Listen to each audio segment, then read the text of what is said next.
last week we were told to bring pictures or names on a piece of paper of people for whom we wanted to pray and set an intention this morning.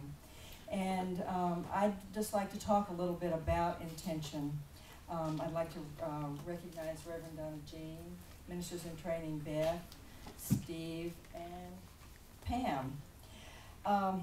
There are a lot of teachers on the planet today who tell us that we create our own reality. But a small, dedicated group of scientists have been working on the power of intention, both on an individual level and in groups, for several decades. Beginning in the late 1980s, almost 20 years ago, and then in the 1990s, there was an explosion of scientific papers giving evidence for proof that our thoughts affect our physical world. There were some seminal papers as early as 1929 and in the 1960s. We have more power than we realize to heal ourselves, our loved ones, even our community, and eventually the planet. We each have the ability, and collectively even more, to create for ourselves the world in which we live. Our life in all its aspects is in our hands. There is evidence that a group all intently focused on the same thought registered as a large effect on a machine used to measure random event generation, an REG machine. The evidence shows that our thoughts can cause the machine randomly generating pluses or minuses to generate more of these signals at a statistically significantly higher rate than would be expected by chance. Lynn McTaggart, and whom we talk about a lot, and she has the book called The Intention Experiment. In 1987, she wrote a book called The Field, and a lot of what I'm talking about now is from one of those two books. But she reports that a group mind appears to have a psychokinetic effect on any random microphysical process, even when not focused on the machinery itself. The energy from a collective, intensely felt thought appears to be infectious. There also appears to be a dose effect. The higher the effect of the REG, of a load of people thinking the same thought is larger than the effect of a single person. Finally, the emotional content of the degree of focus is important. The thought has to engulf the group and in a moment of peak attention so that every member of the group is thinking the same thought at the same time. We talk about a magical threshold that's needed to produce the effect of intention, and most of you may remember Maharishi's transcendental meditation. Maharishi said that the square root of 1% of any population practicing advanced meditation will have a positive impact. Only at that time, 1,730 advanced American meditators would be required to have a positive influence on the United States, and only 8,084 to affect the entire world.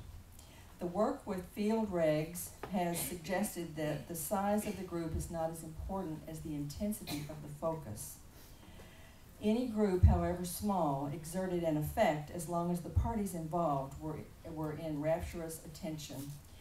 Some of the things that she says, there are some requirements, that it's the right place and time, that you quiet your mind, that you learn how to focus, that you entrain yourself with the object of your intention, visualize, mentally rehearse, and then believe that it will work. Have a belief in what you're doing. The particular activity doesn't matter. The most important thing is the intensity of the group. Some of the things that scientists studied and that were cited by McTaggart included the O.J. Simpson trial, Olympic events, and the Oscar awards ceremonies. They tried this during the Super Bowl but didn't see much effect. And what they attributed to a couple of things. One was that there was a large group of people, but part of them were happy when something happened and the others were not so happy. And it's the same for the outcome. Some people were ecstatic about the outcome and others were not. So it kind of maybe neutralized. And then it was broken up a lot by commercials. So they thought that the intensity didn't build in the same way it might for other things. For instance, worldwide recording devices recorded blips during the passing of Princess Diana, Princess of Wales, and the public events around her passing and her the ceremony for her death. And then September the 11th, 2001, the World Trade Center attacks. Large fluctuations not explainable by chance alone were recorded around the world at the time of each of these. Ms. McTaggart concludes in her book, and by the way, she's not a scientist, she's a journalist. And what she did was started investigating and published her first book in 1987, bringing attention to this. And then in 2007, she published The Intention Experiment. But she said we have far greater power than we realize to heal ourselves, our loved ones, and our community. We have the ability, and collectively even more so, to create for ourselves the world in which we live. Our life and all of its aspects is in our hands. The other important thing is, and Abraham talks about this too, is to say something from a place of love instead of a place of fear. For example, when you're coming from a place of fear, you're contracting, you're in a mode of lack, abandonment, victim mentality, you feel cut off from what you're needed.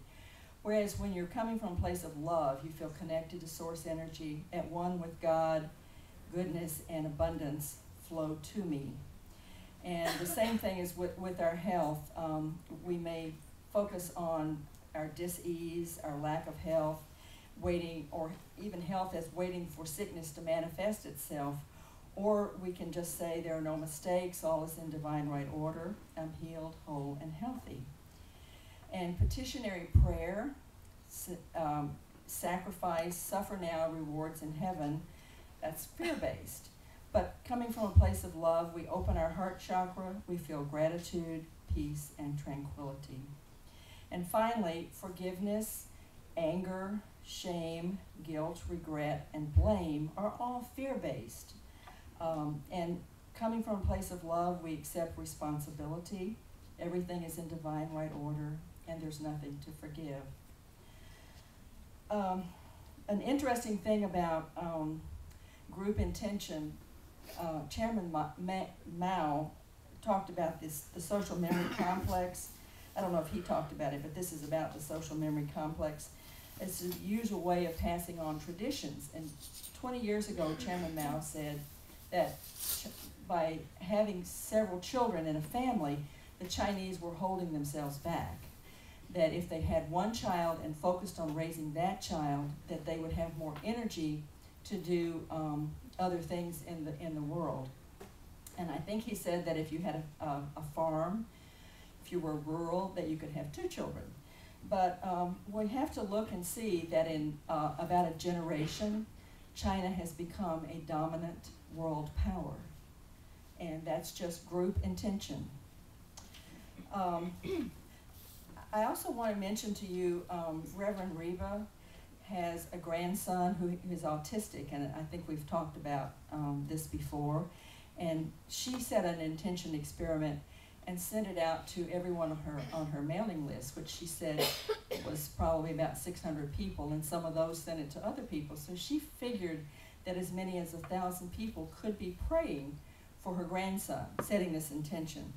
And she had an update on her website about within just a couple of days and what happened within the first 2 weeks, that he's already beginning to, because he could only say one syllable, and then he would sign things, and the family all knew what he meant, but he wasn't really able to communicate, and so wouldn't really be able to take care of himself when he got older. I think he's 8 or 9 now.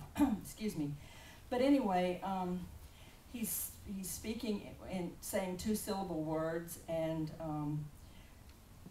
responding more, being more open. Her goal was that he could speak by his birthday in February, and she thinks that he may be speaking even before that. So that's about intention, and it's about prayer.